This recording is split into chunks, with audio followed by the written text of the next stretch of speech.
Raha mandanga fatorony vavako aza feliteny za kotrany RAPPA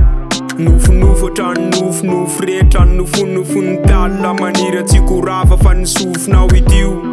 de tsarovo tsarotsika zay matoa misy saloha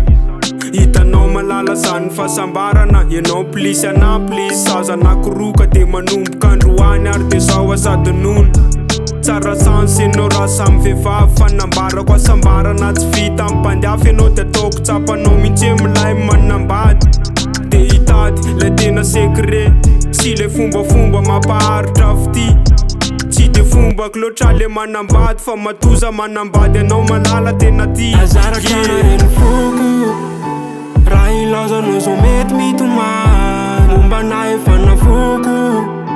taminao zany mba metimety mary raha ny zavadritra vita sy zay mbolo tantsika de marary rambola ravindra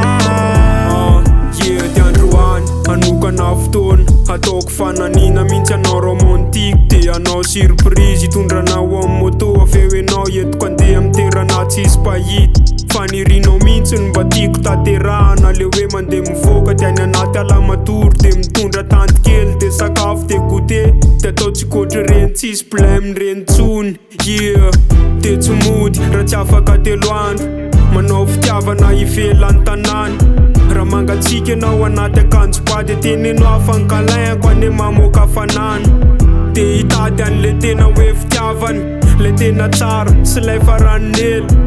fahasambarana tsy voavitony vola ary tsy ahita azy mandrakizay ho azarakareny foko raha ilazanao zao mety mitomany momba na efa nafoko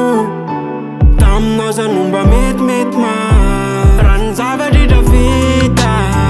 sy zay mbolo tantsika de marary rambola ravindra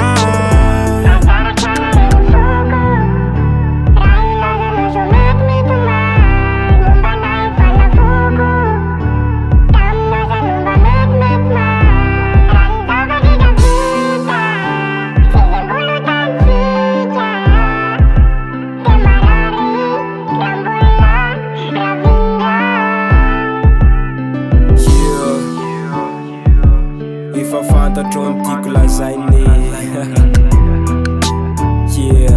ka mengavy re mba